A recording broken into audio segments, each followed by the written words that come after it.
j'espère que vous allez bien. Moi c'est Mamie, bienvenue dans ma cuisine. Alors pour la lelo au menu, tozana mayebo. Maman va lire kaka. Mayebo na tuba champignon na biso, j'ai déjà nettoyé ça. Na tokisa champignon na toujours avant. Na évité pour vous hein, na tokisa toujours champignon na yango yo. J'espère que vous m'en avez bien. Donc champignon na yango na tokisa toujours avant même de commencer.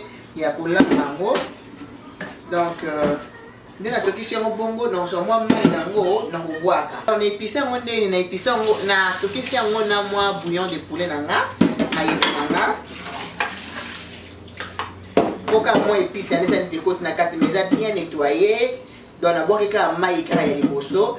Éviter pourquoi mais na toujours la tendance au bord à maï nango. Donc mayebo na biso yango. Donc ils ont nettoyé avant, on a ce qu'on nettoyé. Alors on a tiré la moto, on a bouillon de poulet là, ce qu'on a fait de laurier là yo au tiers. Après ça tu as ça sauce na biso. Donc mayebo na biso yango, mayebo ya minene o. De mayebo ngana binga, mayebo na ba ron wana vimba wana na linga ngo te na mona ko très piste za la goûter. Voilà. Alors, pembeni surtout à nini, mayebo en fait, il a plus pour la papi pas à mayebo, mais papi n'est pas très fan de mayebo. Donc du coup, na sala ndeni na kaningeli moi poisson de pembeni. Pour nini, il peut enjoy. Ça c'est mayebo ne pembeni mais attends na moi business. Pour la deux toi na mabundo na biso ngoyo. Mabundo ngoyo, na sokolo déjà bien là na mis na bilo sukoyo, notre citron na sopi. Pardon, vinaigre. Donc la vinaigre on a la sauté.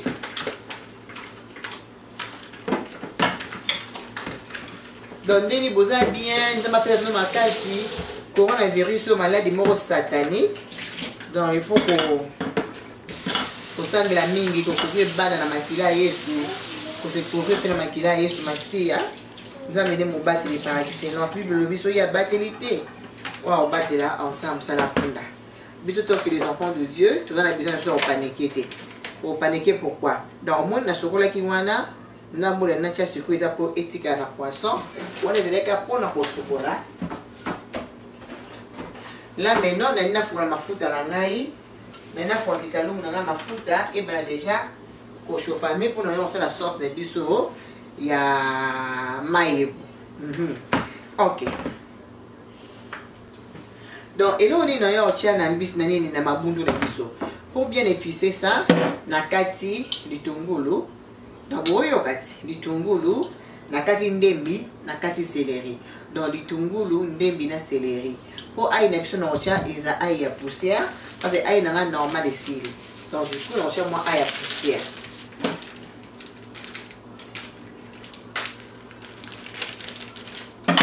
Donc, moi aïe à poussière. Nambis na biso.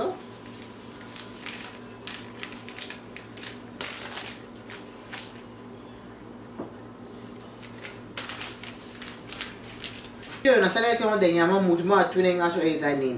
Bah comme il y a seafood seasoning. Donc voilà. Donc yango exactement. Donc ils ont prononcé les poissons de mer nyonso. Donc voilà. Biso o ezali pepper and lemon. Moni marque nango yango likolo ezala ba marque ebele mais nga nazwaka oyo souvent pepper and lemon. Donc totia épice na biso ya pepper and lemon mpe nyonso eza na base ya citron. Poisson ebonga eza na base ya citron po ezala bien et puis naoyo otia nini na biso bouillon de poulet na biso ya na lakisa bino ba oyo bayebi nga bayebi ke oyo nde makambo kombo nango marque nango eza nord eza chicken bouillon. Donc, on a poisson à biso, poisson c'est la mingi. Donc, on va pas se compliquer la vie. Et s'il peut maintenant la moussous, comme les épices dans préféré, dans la zone à angote. Non, moussous c'est un mot comme la zone a vraiment des épices dans la thé. Donc voilà. Non, tiens, on a basé sur mon kekaka. Alors, bilon on a laissé bino awa, bitungulu. Ndembi na céleri, na ko broyer en haut et puis je vous reviens. Non, tu es déjà pour broyer.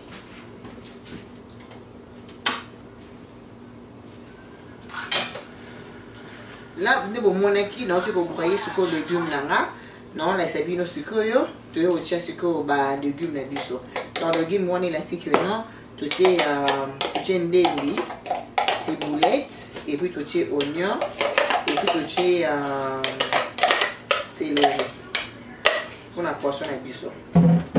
Oui, comme nous vous voyez déjà, il y a matux mingi. Donc, celui pour le poisson, il y a en général, il y a matux mingi. Donc, il y a 4 ans, il y a fond là. Et voilà, il y a versé dans le poisson là. Bon, bah, il y a un côté qui est piqué, il y a un côté non, il y a un bon côté. Donc, voilà. On mélange bien.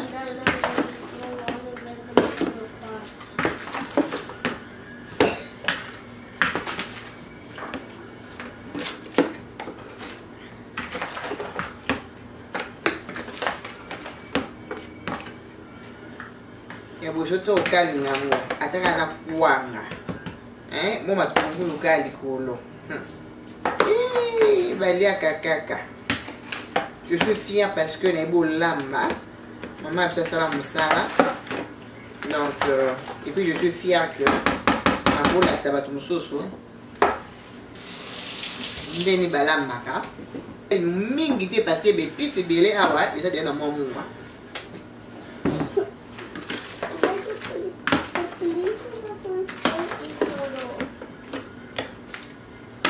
Au moins, tu es épicé. Donc, tu épices très bien. Selon nos ça, spécialité dans les années. Nous avons matungulu on a kalinga. Après, comme nous avons kalinga, matungulu oyo na kalinga pour nous faire du colo. Nous avons déjà na katia poisson nanga. Parce que na lingi poisson nanga yi matungulu na ton kalinga ngo eza peine épice. Boki sekele. Donc là maintenant pour mon poisson na ngai na baloli yango na matungulu wana et puis matungulu pe bakisaka saveur na kati ya poisson na biso. Donc matungulu na etika la na kati épice na kani yango yango ne na yo boka likolo ya mabundu na biso. Donc pour le moment to tiki na no epema to ba na sauce ya mayebo. Donc mayebo na biso yango yo ndena lobaye déjà na tokisi yango na boaki mai na tokisaki yango na bouillon après na boaki mai oko j'avais fait de laurier na si tu veux. Donc voilà ingrédients na biso yango lelo ils ont un compliqué te to tia matungulu na biso pour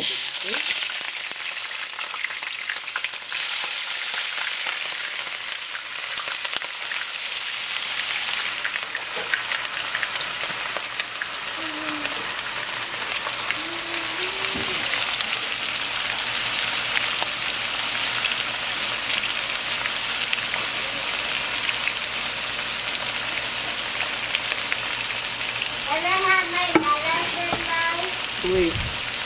Ok, donc on va faire matungulu ndambo.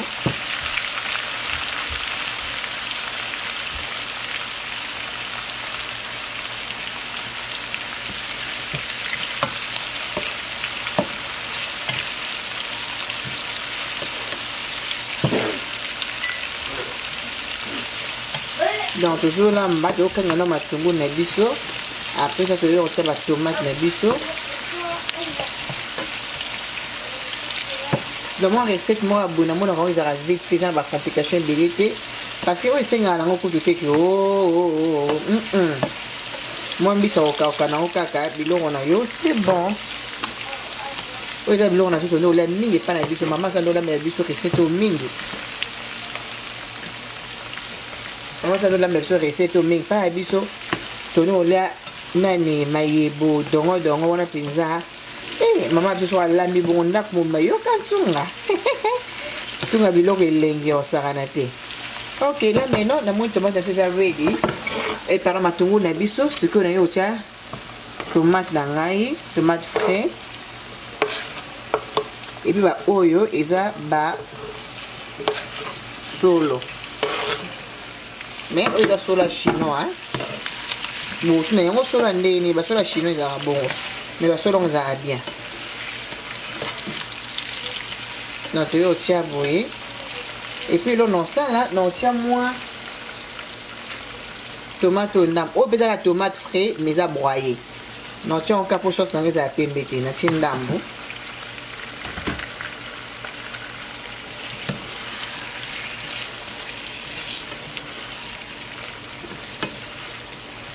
Alors il est au sala donc tikango esa nini et to malembe kalingama ba tomate nyonso eza frais oyo bomona esa neti lembi et puis tozango sikoyo toye kobwaka yango na kati ya mayebo na biso avana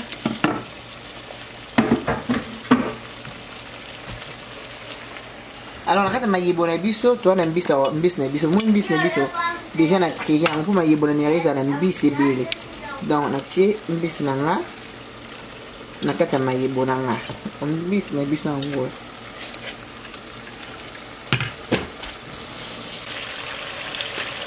la sauce na biso ekomisa neti ebela tozwa mwa bouillon ndambu bose rappele tobwakaki mai wana donc tozwa mwa bouillon totie parce que nakotia nanga mungwa te nakotoki natia nanga bouillon nanga donc nakomélange boye après ça nde nake kobwaka sikoyo na kati ya biloko na biso babel dame bomoni balambaka cuisine ekozala na créativité na cuisine kozala na monotonie te monotonie na cuisine elembisaka na yo moko nazala mabiloko yango kolemba olemba omonaka biloko kaka yango ndenge nalembaka aire moko yango nazala esprit ya créativité aire moko olambi boye aire moko changer eza très important donc voilà alors nakosoba soko sauce na nga na kati ya mayebo na biso voilà balambaka kaka epuis nakotia mai ebele te voilà biloko na biso yango bambuma pilipili na nga mpe yango wana biloko na biso yango bomoni alors tokoki tosala nini tofiniki totika yango ebeli après boya omona retour motu moko asenga de yama tontie mami tomoni ko ndenge na ebeli te toko tokozonga tomona ndenge ebela sikoyo na nga so na biso tofongola nanu ezwa mwa moto tofongola ezwi mwa moto toye kokalinga mbisi na biso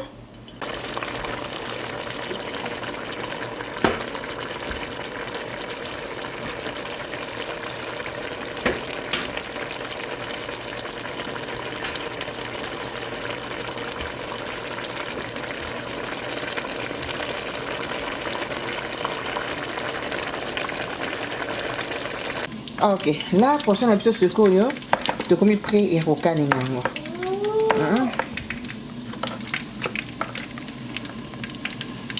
mafuta na biso ezwi mwa moto tokoki kokalinga mbisi na biso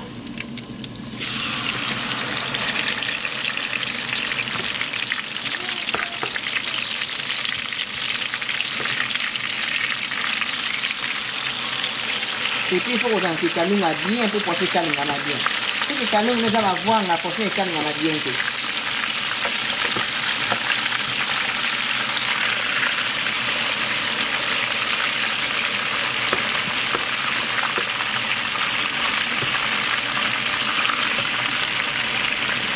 tomoni eyokalinga na douceur moto ezala na se moto ezala na se ekalingama lokoma makasi te mais la poisson nango ezala te ekalingani makasi ezala mélange mwa douceur et tout bomonaka to tokokalinga yango et puis non ezongela bino ekalingama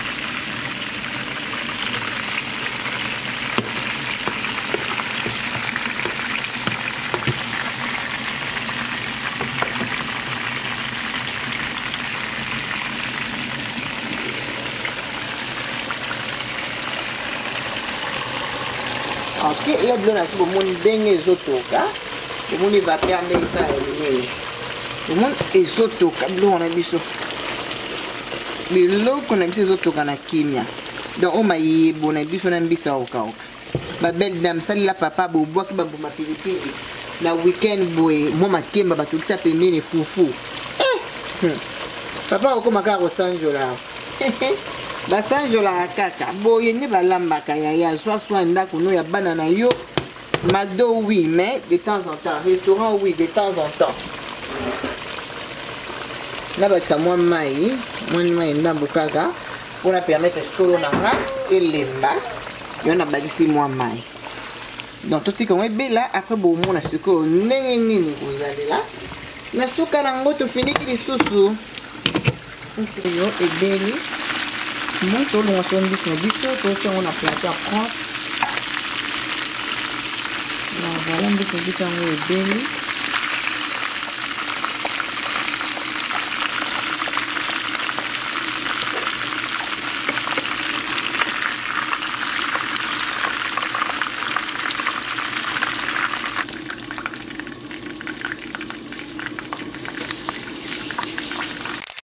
On a mis ça au caca et on est béni. Mon et bien mon va pas raison empêcher que bon mon a bien yango et belle très bien mais bon a biso ngona biso okaka tambiso okaka ne bale mayeba yango na donc belle koto to 6 na biso déjà au moins déjà to filika donc koto e belle ngwana oto kalingela ki poisson na zuika ndambo nde na yo kanga matungulu na biso. Matungulu là en fait déjà après il y aura moins moto moqué et ça donc élément. C'est tout hein, c'est tout vraiment pour lancer le cola business biso. Et puis stratégie oh il a très bien. Et puis ce qui épice et puis ce côté bien à poisson un peu. C'est que l'or il a été porté dans l'épice et va matungulu pour dans la épice. Mais quand je l'ai fait qu'on a cassé ma jolie quand on dit colo. Donc voilà. Donc on va 2 secondes. Là voilà ma tourine est déjà prêt bon mon na kalingango c'est pour lingo vers ma photo c'est pas la poisson mais ça n'a un problème et ça problème c'est à mon cause à la régime et que tu peux pas mais sinon au coco tu as ma photo oh et ça problème matin mutete mais dépendre à la yo de toute façon ma photo en haut nous a roulé en côté pour que ce soit na katandi na problème ça donc ça lingo suka awa au suki a mais ça lingo basa ma photo la yo au coco toujours que bâtir ça un problème c'est non, tenez sauté, mais on tient moins d'ambo. La poisson là. Donc voilà.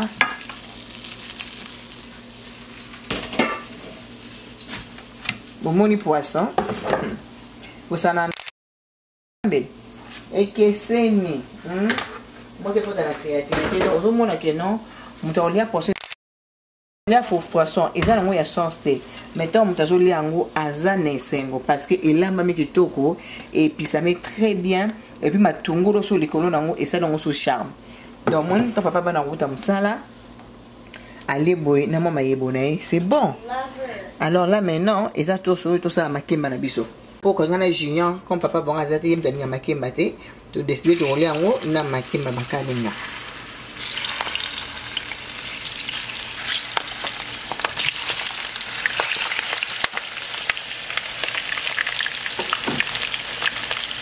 Décidé pour rouler la machine à bakalina, je sais qu'on est kalina, tu se retrouves dans la table. C'est bon, mon est na baniti na suka.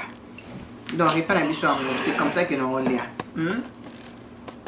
Tout ça lié à ma kimba na biso, poisson na biso, maïebo, bacham bisa au kaka, ma pipi na ngango di kolo. Seigneur n'a pas mboudi bilo qu'on a compris à Jésus. Tout ce que nous pas de toi, Seigneur, je déclare ça nul et sans effet par le nom puissant et glorieux de Jésus. Seigneur, quand ça bat nous sommes sangi, in Jesus name I pray, amen. Ce que vous avez vu en haut, nous avons sauce. Les vendredis, n'invitez bien on a ça à l'Inzambio. Que les gens ni lengi boy.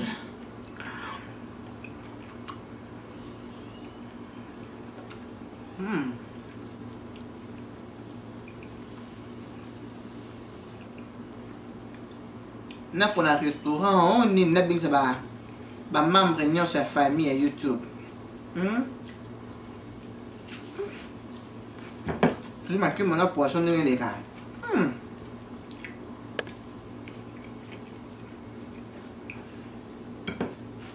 Nous avons pas mal de tout le monde aime la cinéma. Bon, ils étaient pour partager ma vidéo dans la. Il y a un petit encouragé à la zone là. Et puis bon, apprendre au lambe. Quand on les a bien, mais il faut aussi apprendre. On enlève nos graves. Bon appétit, à plus tard. Bye.